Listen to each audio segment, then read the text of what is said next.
Welcome, beloved souls, to Jesus and Truth. If you are here, perhaps you've been fighting battles no one sees. The kind that wear your spirit thin, that make you wonder if God still hears your cries. But today's message is not about defeat. It is about divine presence, about a truth that echoes through time and tears. God is with you in the battle. In every generation, humanity has fought wars, some with weapons, others within the heart. We fight against sickness, loneliness, and the quiet voices that whisper we are not enough. But every battle, whether fought on a field of dust or in the silence of a soul, asks the same question: are we alone in this? Once, there was a man named Elias. He wasn't a king or prophet, just a builder, a father, a man who believed his life would be blessed if he stayed faithful. He prayed every morning, gave thanks for bread on his table, and trusted God would protect his home. But storms came, one after another. His crops failed, his wife grew sick, his son left home. And in the quiet dark, he whispered, "Lord, where are you in this fight? I can't see you anymore." Only the rain answered, tapping softly on his broken roof. Elias's story is not ancient, it is every person's story. Because every believer will, at some point, reach that place where faith feels like standing on a battlefield alone. In the book of Exodus, Moses stands before the Red Sea with Pharaoh's army behind him. The people cry out, "Was it because there were no graves in Egypt that you brought us here to die?"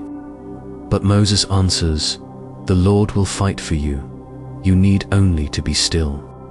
That is the essence of faith. God never promised an easy path. He promised His presence in the chaos. He doesn't always stop the storm. Sometimes He walks on its waves. Elias learned that one night when, broken by grief, he went outside to pray. He looked at the sky and shouted, "If you are with me, then show me." And in that stillness, he didn't see lightning, didn't hear thunder, just a whisper deep inside. "I never left." You just stopped looking. His problems didn't vanish, but his spirit began to breathe again. In today's world, the battles are no longer fought with swords and shields. They are fought with debt, addiction, exhaustion, and loneliness. The new pharaohs wear suits. The new chains are invisible algorithms: greed, fear. We are told to chase success, to compete, to win, even if our souls are left starving. Yet Jesus once said, "What good is it for a man to gain the whole world and forfeit his soul?" That is the quiet battlefield where most people lose. Not because God abandons them, but because they stop realizing He's there. They measure divine presence by material comfort. When blessings fade, they think God's love has too. But the Bible shows a different pattern. God meets His people in the wilderness, not in the palace. He strengthened David not in the throne room, but in caves. He revealed Himself to Moses not in Egypt's gold, but in a burning bush. He spoke to Elijah not in the wind, not in the earthquake, not in the fire, but in the gentle whisper. God's presence does not depend on your peace. It reveals itself through your pain. Still, even believers fall. When prayers go unanswered, when injustice triumphs, doubt creeps in. And the greatest lie the enemy ever told is this: if you are suffering, God has forgotten you. But consider Jesus Himself, the Son of God, walking barefoot among the poor. He was not crowned with gold, but with thorns. He didn't come to escape the world's cruelty. He came to endure it and show that love wins even there. On the cross, He cried, my God, why have you forsaken me?"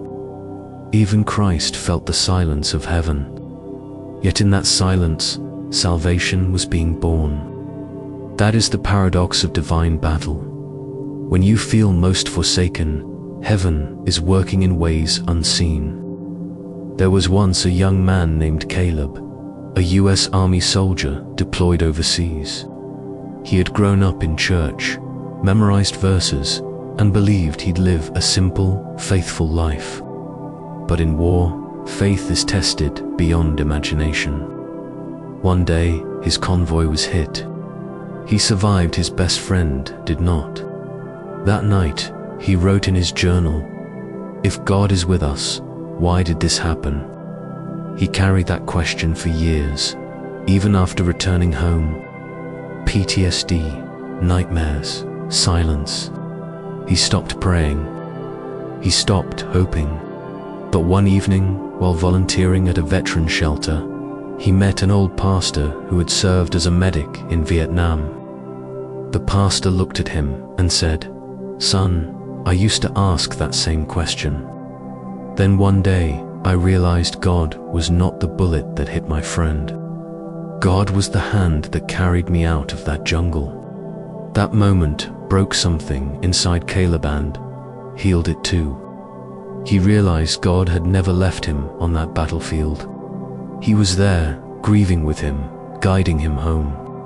For the first time in years, Caleb prayed not to be spared from battle, but to see God within it. We often think the battle is punishment, but biblically, it's preparation. Every trial sharpens the soul for a greater purpose. Joseph was betrayed by his brothers, sold into slavery, imprisoned for a crime he didn't commit. But he later told them, "You meant it for evil, but God meant it for good."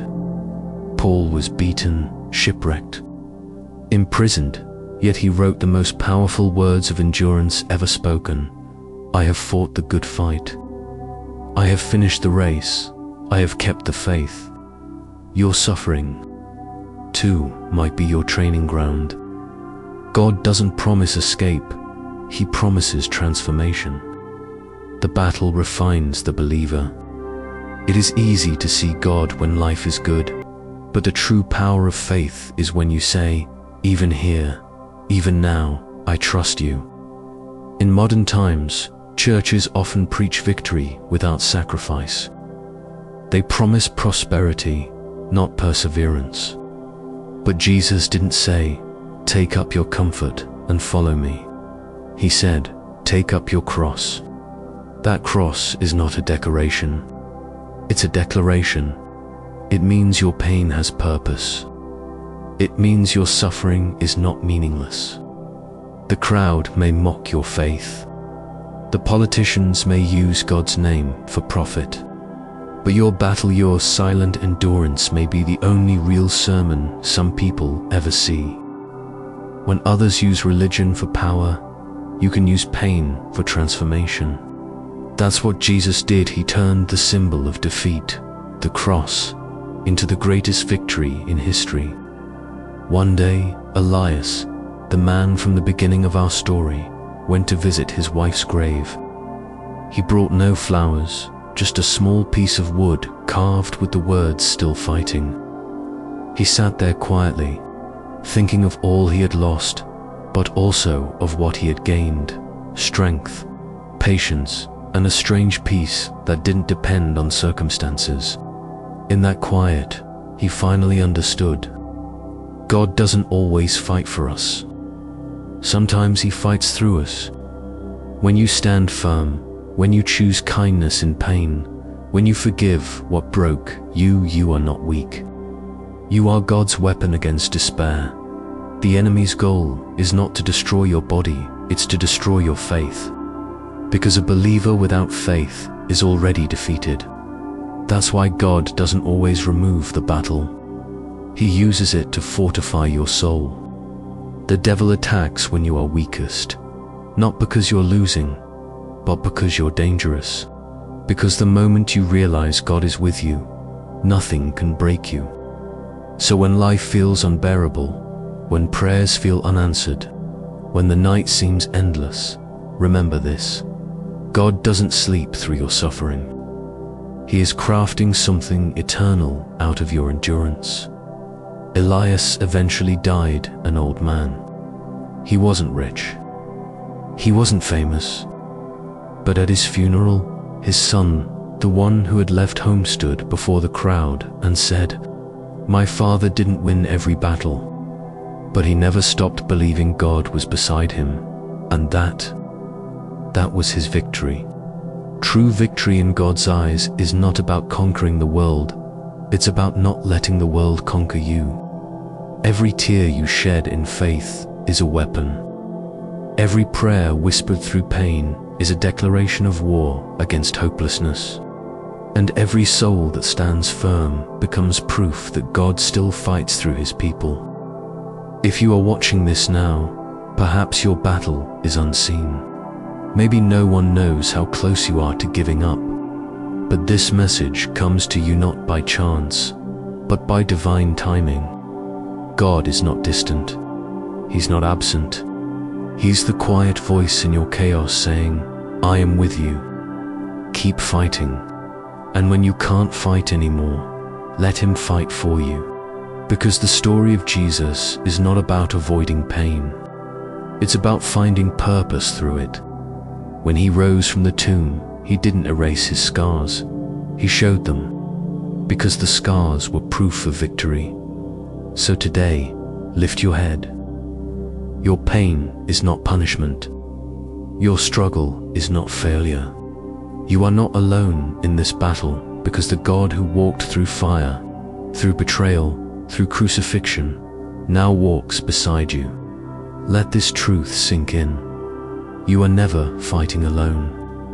Every battle fought in faith brings you closer to eternity and closer to the heart of the one who never leaves. If this message speaks to your soul, share it, because someone you love may be fighting in silence, and they need to know God is with them too. Welcome to Jesus and Truth, where faith meets reality and hope never dies.